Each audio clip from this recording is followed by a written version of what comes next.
Hi again, it's Mary London Szpara. Some people call me Mary London for my radio days. Some call me Mary Szpara. Some call me Mare. Some call me Maris. That goes a long way back. That's kind of a family thing. But anyway, so I'm with you. I am an author. I am a playwright. I'm an artist. I am a creative person. I am a Renaissance woman. Um, I'm full of it. But I hope that you will continue to join me. I am in the Loss World. Yes, we learn to laugh here too. It's okay to laugh. The Loss World is all about loss. It's about losing someone that you love dearly, that was a part of your life. We talked about this early on in the very first episode of this, was that, that person that's your soulmate. And someone said to me, oh, but your parents know you better than anybody. No, they don't. They really don't. Because when you have a soulmate and you get married or you have someone that's a partner in your life, you find that that is the person that knows you better than anyone else, because they accept all the foibles. They accept all the warts. They accept the fact that you snore, you slobber on the pillow at night. They accept all these things about you, and they still love you. And you do in kind. I mean, that's what's so great about having someone special in your life that accepts you unequivocally. And there's absolutely no question that you work together for a relationship because of that, because you know that that is the best thing ever. And that working at it, and somebody said, well, if you're married and you love each other, it shouldn't be work. Well, it's going to be work some days. Not every day is going to be a beautiful day and a fabulous day. Some days are going to really suck. And it's going to be really hard. But the one thing that you will find sometimes, I don't know about you, but for us, we found that when we were faced with challenges, that's when we found our strength in each other and for each other. And we were better together. And we found that we could work better together. And that we were that strength. He was the yin to my yang. And I think that's a beautiful thing. I think that that's everything. And when you had that and you lose that, I think for me, what I've been happy about is that I've been able to maintain a certain amount of that in my life yet. I still have his voice in my head. And it's all the good stuff. It's not like the crazy. It's all the good stuff. It's the things that make your heart go pitter-patter. And it's the encouraging things. You can do it. My best cheerleader in the entire world. The one person who always believed in me, always. Because, I mean, sometimes your parents will say, oh, yeah, well, you can do this, you can do that. But they want to direct your life more. Versus he wanted me to live my life and be the best I could be at my life. And I think that's why, as I continue forward in my life, he stays with me. And those lessons we learn together and through our married life and our love life, I think those are the things that give me strength now. And I feed on that, and I try to feed that elsewhere. Okay? So this is all about my book, The Loss World.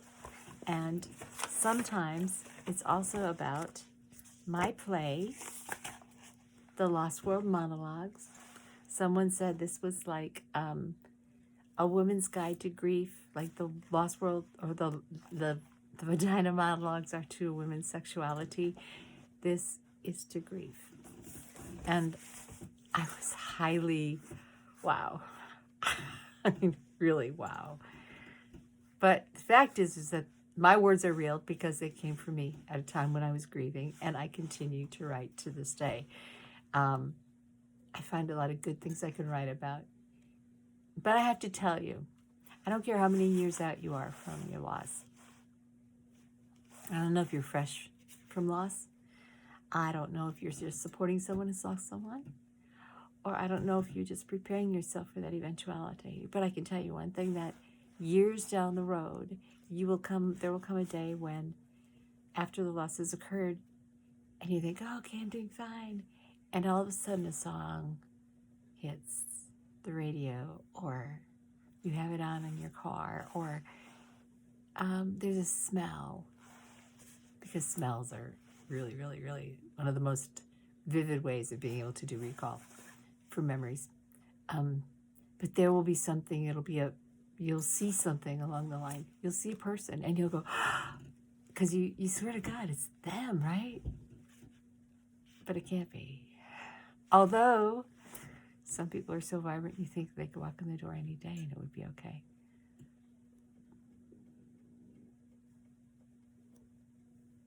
You do. Anyway, let us continue. This is another entry. This is the third entry from the Loss World. And it's called the Sigh. We'll talk about it when I'm done. Sadness has reached a new level. It's so overwhelming, even tears cannot do it justice. Instead, I sigh. It's deep, lonely, and total. A manifestation of grief that is beyond crying. Breath knocked out of you in a continuous cycle. You find yourself in a vacuum. Then you notice the uncontrollable shaking of the fingertips. Nerve ends so affected that the trembling takes on its own life. The sigh is loud, unstoppable. It occurs when the emotion becomes so overwhelming that you don't think you can move. It is the only time when you can truly feel, but the feeling is so total that you can do nothing more than just be. A contradiction, certainly. An intense experience that lasts only a breath, but one that takes your breath away each time. We've all heard it, or seen it without recognizing it, until it lands at our doorstep. Then it becomes familiar. Incomprehensible reality made simple.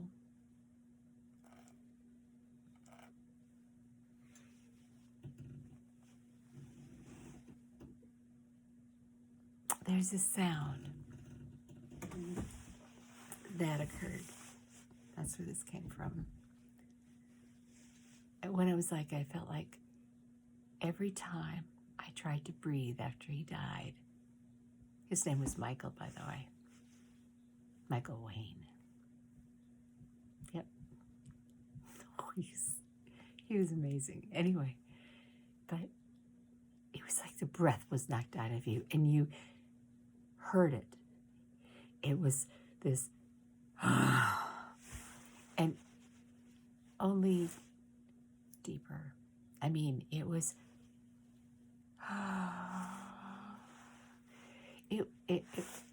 it was uncontrollable, it was unstoppable, and it was total.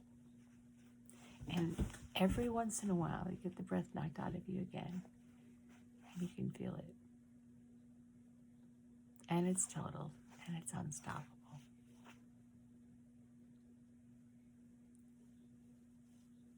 But it's something that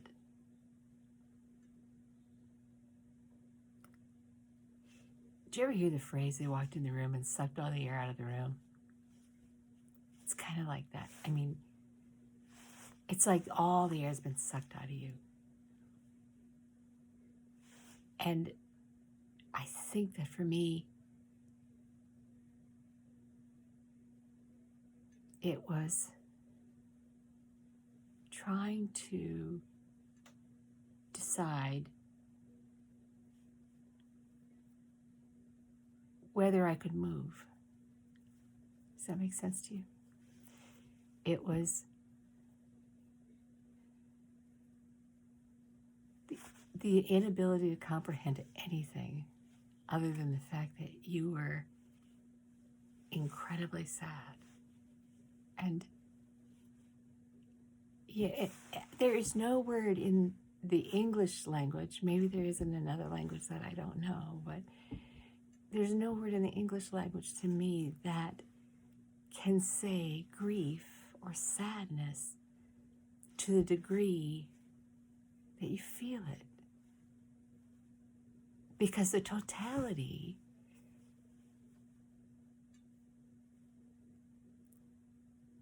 is beyond grief.